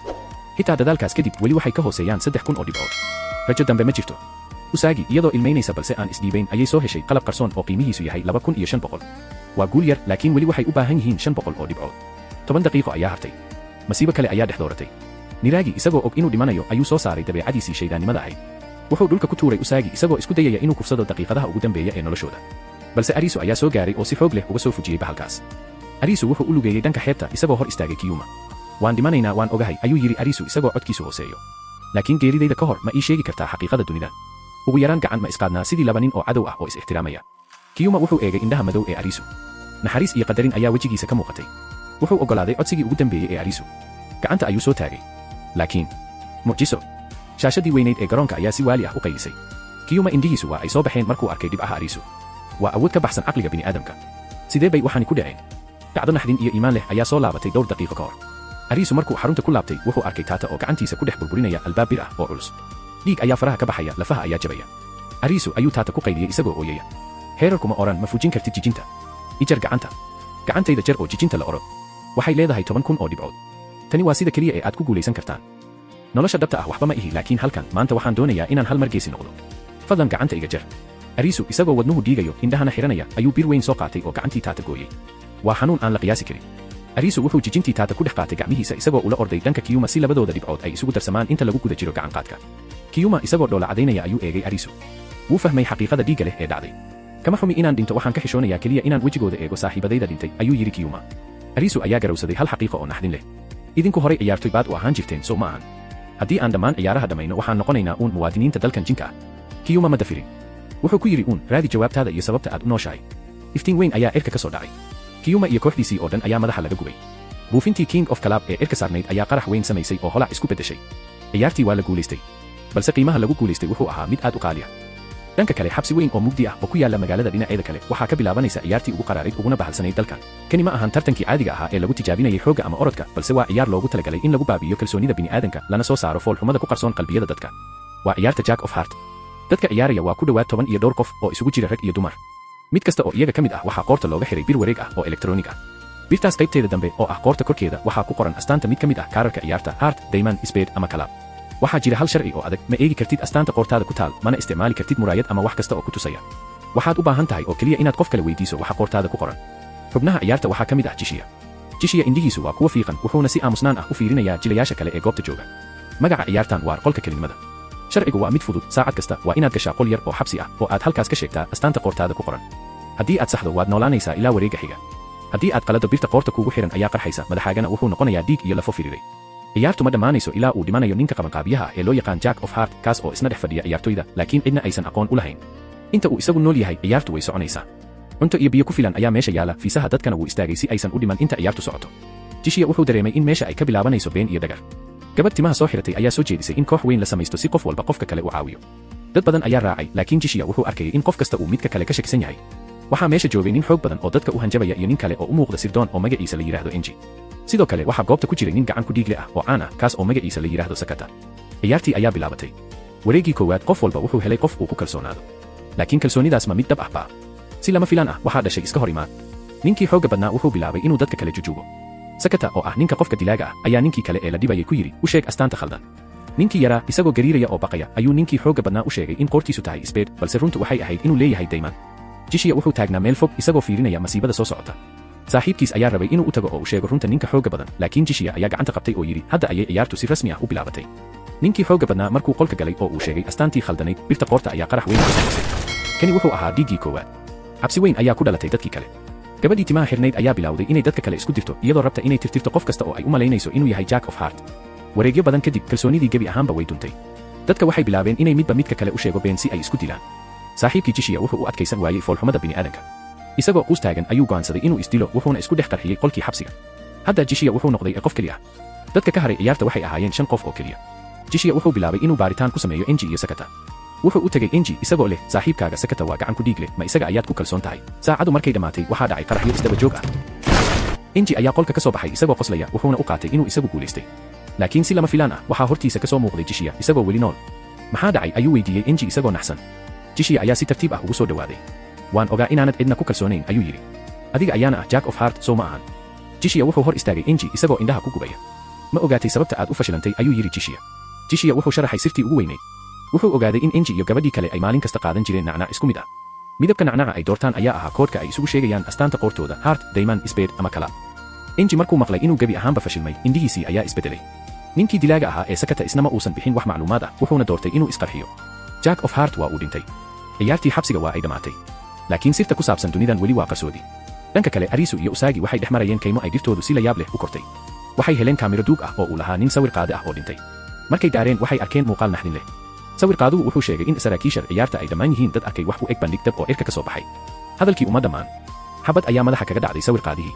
King of Spade ayaa soo muuqday. Waa nin u tababaran sidii askari calooshood u shaqaysta oo wata hubka noocyadiisa ugu culus. Arisu iyo Usagi waxay bilaabeen inay ordaan laakiin dhexda ayay ku kala lumeen. Arisu markuu soo kacay wuxuu is arkay isagoo la jooga gabadh lagu magacaabo Heya iyo saaxiibkeed Aguni. Heya lugteeda bidix waa bir laakiin gacanteeda iyo qaansadeedu waa kuwa halis ah. Waxay dejiyeen qorshe ay ku dilayaan King of Spade. Waxay u dhigeen dabin ay ku jiraan qaraxii ayaa dhacay balse King of Spade sidii nin bir ah ayuu haddana kor u soo istaagay. Dagaal quus ah kadib Arisu uu badbaaday wuxuuna bilaabay inuu raadiyo Usagi. Wuxuu ka helay meel lagu magacaabo ciyaarta boqorada Spade. Ciyaartu waa mid la yiraahdo checkmate. Waxaa jira laba kooxood, kooxda boqorada iyo kooxda tartamayaasha. Mid kasta waxaa qoorta ugu jira badan. Haddii qof ka tirsan kooxda kale uu taabto badhanka dhabarkaaga waxaad noqonaysaa kooxda kale. Boqoradu waxay u dooratay wiil yar oo agoon ah inuu noqdo boqorka kooxda tartamayaasha. Ciyaartii ayaa bilaabatay. Boqoradu waxay ahayd mid aad u xoog badan. Mid ayay u taabatay badhamada tartamayaasha. Dadkii waxay bilaabeen inay u goostaan dhanka boqorada si ay u badbaadaan.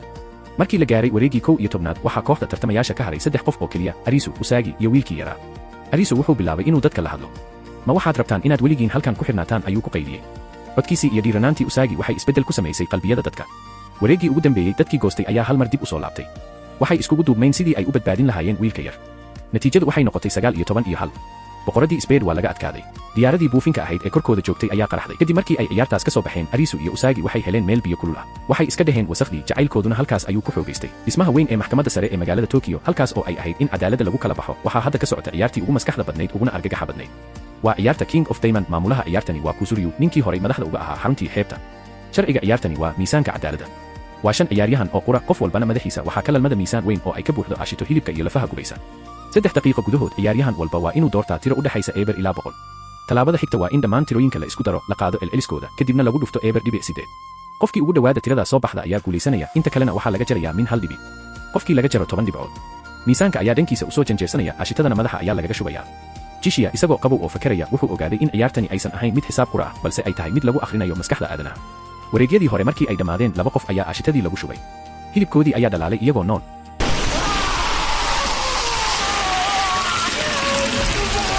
ciyaartii waxaa isugu soo haray Jishiya iyo Kuzuryu. Jishiya wuxuu si hoose u gartay xaqiiqada dhabta ah ee Kuzuryu. Kuzuryu wuxuu ahaa qareen difaaca cadaaladda. Laakiin nolosha dhabta ah wuxuu arkay cadaalad darro baan. Madaxdiisa ayaa ku qasbi jirtay inuu difaaco dad taajiriin ah oo dambiilayaal ah. Tani waxay beddeshay aragtidiisii nolosha wuxuuna aaminsan yahay in dhammaan nooluhu ay siman yihiin. Dhanka kale Jishiya wuxuu xusuustay noloshiisii hore. Wuxuu ahaa dhakhtar qalliin. Maalin maalmaha ka mid ah bukaan isaga u baahnaa inuu keliya u geliyo ayaa laga leexiyey qalliinka waxaana lagu beddelay wiil uu dhalay nin taajir ah oo isbitaalka lacag siinaya. Bukaankii miskiinka ahaa wuu dhintay. Maalintaas wixii ka dambeeyey Jishiya wuxuu lumiyey aaminaadii nolosha wuxuuna noqday qof aan dadka u nixin. Laakiin halkan miiska dhimashada Jishiya wuxuu go'aansaday inuu tijaabiyo nafta Kuzuryu. Jishiya wuxuu si cad u yidhi anigu 100 ayaan dooranayaa. Tani waxay ka dhigan tahay in haddii Kuzuryu uu doorto eber uu guulaysanayo, Jishiyana uu dhimanayo. Laakiin haddii uu doorto nambar kale, Kuzuryu isaga ayaa dhimanaya. Go'aanka nolol iyo geeri waxaa la saaray gacanta Kuzuryu. Kuzuryu waa uu fakaray. Maskaxdiisu way gariirtay. Haddii uu guulaysto miyuu isagu xukumay nolosha Jishiya? Maya, ayuu hoos u yidhi. Dhammaan dadku way siman yihiin. Anigu xaq uma lihi inaan go'aamiyo cida noolaanaysa iyo cida dhimanaysa. Kuzuryu wuxuu diiday inuu badbaadiyo naftiisa wuxuuna doortay inuu dhinto isagoo mabdaysa ku taagan. Ashitadii ayaa ku soo hoobatay Kuzuryu, laakiin wejigiisa waxaa ka muuqatay doolacadayn iyo nabad buuxda. Markii ciyaartii dhamaatay, Jishiya wuxuu u lugeeyey jidadka magaalada oo geedo iyo meel cidlo ah isku beddelay. Si lama filaan ah wuxuu la kulmay Arisu iyo Usagi. Xabad ayaa soo yeertay. Niraagi ayaa ka soo dhex baxay burburka isagoo qorisita indhahana dhiig ka buuxo. Wuxuu damcay inuu toogto Usagi laakiin mucjiso. Jishiya ninkii aan weligii cid u nixin ayaa isku tuuray xabadda horteeda oo ku dhacday. Xabaddii ayaa dhex gashay calooshiisa. Nafurnimadii Kuzuryu ayaa beddeshay qalbiga Jishiya. Laakiin waqti la isdaaweeyo ma jiro argagax. Irka waxaa ka soo muuqday buufintii King of Spade. Ninkii xasuuqa ahaa ayaa yimid dhammaadkii sheekada. Arisu, Usagi iyo Kuina ayaa orday iyagoo rasaasta iska leexinaya. Jidadka magaalada ayaa dhiig iyo dab isku beddelay. Si lama filaan ah gaari xawli ku socda ayaa si xoog leh u jiiray King of Spade. Waa aan qof walba wuxuu is yidhi bahalkii wuu dhintay. laakiin King of Spade ayaa si tartiib ah u soo istaagay isagoo iska siibay maaskarihii iyo koofiyadii uu watay. wejigiisa dhabta ah ayaa soo baxay, waa calool adayg iyo naxariis daro saafi ah. asxaabtii oo dhan waa ay isku yimaadeen. Aguni, Heya, Aan, Queen, Arisu iyo Usagi waxay galeen dhisme cidla ah. waxay dejiyeen qorshe waali ah oo ismiidaamin ah. farmashiye u dhow ayay doonayaan inay ka buuxiyaan gaas qarxa si marka King of Spade uu gudaha u galo ay ugu dhuftaan bamgacmeed yariisa ay Queen wadato. qorshihii dagaalka ayaa bilowday. King of Spade ayaa soo galay luuqyada. dagaal foolka fool ah oo naxariis daran ayaa dhex maray isaga iyo Aguni. markii uu qorigiisa ku fiiqay Aguni, Heya, gabadhii lugta layd ayaa nafteeda hurtay oo xabaddii isku dhigtay. dhiig ayaa afka ka soo burqaday. masiibo kale. Aan ayaa iyadana xabad xun lagaga dhuftay laabta oo dhulka ku dhacday. Aguni isagoo arkay asxaabtiisa oo hortiisa lagu leynayo ayaa caradii ugu dambaysay la waashay. wuxuu ku dhex booday King of Spade, feer iyo haraati dhiig leh ayuuna la dhacay. Arisu isagoo indhihiisu ay gariirayaan wuxuu arkay asxaabtiisa oo dhiig baxaya. wuxuu xusuustay qorshihii ugu dambeeyey. waa uu orday wuxuuna galay farmashiyihii gaaska laga buuxiyey. King of Spade isagoo aad u dhaawacan balse weli neefsanaya ayaa ka dabagalay qolka. fursadda ugu dambaysa. Arisu ayaa soo saaray bamgacmeed yarisi wuxuuna ku dhex tuuray qolka gaaska ka buuxo. qarax aad u weyn oo ruxay magaalada oo dhan ayaa dhacay. holac iyo qiiq madow ayaa irka isku shareeray. bahalkii King of Spade ugu dambayn wuu dhintay. hal ciyaar oo qura ayaa ka hartay dhammaan kaararka wejilaha ah. Queen of Heart, Arisu iyo Usagi oo si dhib badan u gurguuranaya dhaawacyo cuslayna ay qabaan ayaa u dhaqaaqay xaruntii ciyaarta. waxay galeen beer aad u qurux badan oo ay ubaxyo buuxaan. Mira, gabadhii timaheedu madoobaa ee aadka u dheereed horeyna madaxda uga ahayd xaruntii, Mira waxay tiri iyadoo dhoola cadaynaysa, soo dhawow Arisu. ciyaartan magaceedu waa koroqey, ciyaar banooni yar iyo ulah. sharcigu waa mid aad u fudud, 3 wareeg oo qura inaan wada ciyaarno. uma baahnid inaad ibadisid. keliya waxaa shuruud ah inaadan ciyaarta isaga bixin inta aan wada ciyaarayno. ciyaartii ayaa bilaabatay. wareeggii koowaad waa la ciyaaray. wareeggii labaadna waa la ciyaaray. si lama filaan ah, Mira ayaa joojisay ciyaartii. aan xoogaa shaah cabno ayay tiri, halkan ayuu ka bilowday dagaalka dhabta ah ee Queen of Heart. waa dagaal maskaxeed. Arisu wuxuu weydiiyey su'aashii madaxa ka gubaysay, dalkani waa maxay? yaasana keenay halkan? haddii aan ciyaartan dhammayno ma ku noqonaynaa dunideennii? Mira ayaa qosol jees ah sii daysay. waxay u sheegtay beeno isdaba joog ah. tani waa 1000 sano mustaqbalka. bini'aadamku waa ay noolaan waayeen marka waxay abuureen duni tiknoolajiyad ah oo ay xanuunka iyo dhimashada ugu raaxaystaan. wax yar kadibna way beddeshay, maya, kaftan waaye. waa shisheeye dalkan ina keenay oo inagu tijaabinaya darooga. laakiin beenahaas kadib, Mira waxay soo saartay seefteedii ugu afka badnayd. waxay eegtay indhaha Arisu waxayna ku tiri cod xasiloon oo dhakhtar, Arisu ma xusuusatid miyaa? saaxiibada Jota iyo Karube shil baabuur ayay ku dhinteen maalintii aad waddada wada marayseen. adiga keliya ayaa ka badbaaday. dembigaas iyo murugadaas aad isku eedaysay maskaxdaada ayaa xamili weyday. waxaad abuurtay duni khayaali ah. anigu waxaan ahay dhakhtarkaaga dhimirka. Usagi oo agtaada fadhida waa bukaan socod kale oo isbitaalka dhimirka kula jirta. argagax. maskaxdii Arisu ayaa burburtay. wuxuu bilaabay inuu arko qol cad oo isbitaal ah. Mira waxay xiran tahay dhar dhakhtar. Arisu wuxuu is yidhi, ha, aniga ayaa asxaabtaydii dilay. kani duni dhab ah ma ahan. waxaan ahay waali. Mira ayaa kaniini yar u soo taagtay. Arisu, iska cab daawadan. ciyaarta isaga bax. waan ku dawaynayaa. Arisu gacantiisa ayaa gariirtay. wuxuu ku sigtay inuu yidhaahdo waan ka baxay ciyaarta. tani haddii uu dhaho madaxa ayaa laga gubayaa. si lama filaan ah, Usagi ayaa koobkii shaaha jebisay waxayna muraayadii si arxan darro ah ugu jeexday xididada gacanteeda. dhiig kulul ayaa diiqay oo ku daatay wejiga Arisu. Arisu ayay Usagi ku qaylisay iyadoo ilmaynaysa. ifiiri. dhiiggayga fiiri. xanuunkayga dareen. anigu waan jiraa. tani waa xaqiiqo. ha rumaysan beenta ay kuu sheegayso. xitaa haddii aanan dunidii hore ku laabanayn, waxaan rabaa inaan halkan kugula noolaado. dhiigga Usagi iyo ilmada indhaheeda ka qubanaysa ayaa soo nooleeyey qalbigu Arisu. wuxuu ka toosay sixirkii Mira. isagoo ooyaya ayuu gacanta qabtay Usagi. waan ciyaaraynaa. 3 wareeg waan dhammaystiraynaa ayuu yidhi. Mira iyadoo ilmaynaysa balse dhoola cadaynaysa ayay tiri, jacaylku waa awoodda ugu weyn adduunka. wareeggii ugu dambeeyey ayaa la ciyaaray. ciyaartii waa la dhammaystiray. iftiin laysar ah ayaa irka ka soo dhacay, madaxana ka gubay Mira. mucjiso weyn. dhammaan shaashadihii magaalada ayaa shidmay. cod weyn ayaa irka ka yeeray dhammaan ciyaartoyda guulaysatay. waxaa la idiin ogol yahay hal doorasho. ma rabtaan inaad dalkan muwaadiniin ka noqotaan mise waad diidaysaan? Arisu, Usagi, Queen oo si dib leh u neefsanaysa, Aguni, Aan, Heya iyo Jishiya oo dhaawac ah, dhammaantood waxay doorteen inay diidaan. miyaad rabtaa inaad ogaato xaqiiqada dalkan dhiigga badan? dib u laabo maalintii ugu horraysay ee ciyaartu bilaabatay. Arisu, Karube iyo Jota markii ay musqusha ku dhuunteen. dhawaq qarax ah ay irka ka arkeen ma ahayn dhawaq qarax ah. wuxuu ahaa dhagax weyn oo irka ka yimid oo ku soo dhacay bartamaha magaalada Tokyo. qaraxaas wuxuu dilay 10 qof wuxuuna burburiyey magaalada. dalkii ciyaaraha ee jiniga ahaa Borderland. wuxuu ahaa xuduudda u dhexaysa nolosha iyo geerida. dadkii ciyaarta ku dhintay waa kuwii ku dhintay qaraxii dhagaxa weyn ee dhabta ahaa. intii ku guulaysatay ciyaarahana nolosha dhabta ah waxay ku jireen koomo iyagoo isbitaalada yaala. 1 daqiiqo oo dhab ah waxay ku qaadatay bilo dalkan rooxaanta ah. maalmo kadib isbitaalka magaalada Tokyo. Arisu ayaa indhaha kala qaaday. waa nool yahay. dhaawacyo ayaa ku yaala laakiin isbitaal dhab ah ayuu jiifaa. markii uu bannaanka u soo baxay inuu biyo iibsado wuxuu arkay Usagi. miyir ahaan midkoodna ma xasuusto wixii ka dhacay ciyaaraha dhimashada. ma garanayaan magacyadooda. laakiin markii indhahoodu isqabteen ilmo ayaa si iskeed ah uga soo qubatay. qalbiyadooda ayaa is yaqaana. ma isnaqaanaa ayuu Arisu weydiiyey isagoo dhoola cadaynaya. Usagi ayaa iyaduna madaxa ululutay. haa, dareenkayga ayaa sidaas ileh. laakiin masiibadu ma dhammaatay. kaamirada ayaa soo dhaweysay miis isbitaalka bannaankiisa yaala. dabayl ayaa afuufay kaarar turub ah oo miiska saarnaa. kaararkii oo dhan way duuleen waxaana soo haray oo keliya kaarka Jokerka. maxay ka dhigan tahay? ma jiro kaarka adag Joker-ka. Tan macnaheedu ma waxa weeye nolosha dhabta ah ee aadanuhu ku nool yihiin ayaa ah ciyaarta ugu adag ugu dhibka badan ee aan marnaba laga bixi karin. Mise waa weji kale oo ciyaar ah oo bilaaban doona. Halkan ayaanu ku soo gabagabaynay taxanihii xiisaha badnaa ee Alice in Borderland. Waxaad nala soo qaadateen safar ay ka buuxaan dhacdooyin yaab leh iyo tartamo adag. Waxaan sidoo kale idinla wadaagaynaa in aan soo dhamaynay season 1 iyo season 2 dhammaantood. Haddii aad ka heshay ha iloobin inaad taageerto kanaalka adigoo subscribe saaraya si aad u hesho filimaan iyo taxanayaal kale oo ka sii xiiso badan. Mahadsanidin dhammaantiin. Waa inoo mar kale iyo muuqaal kale.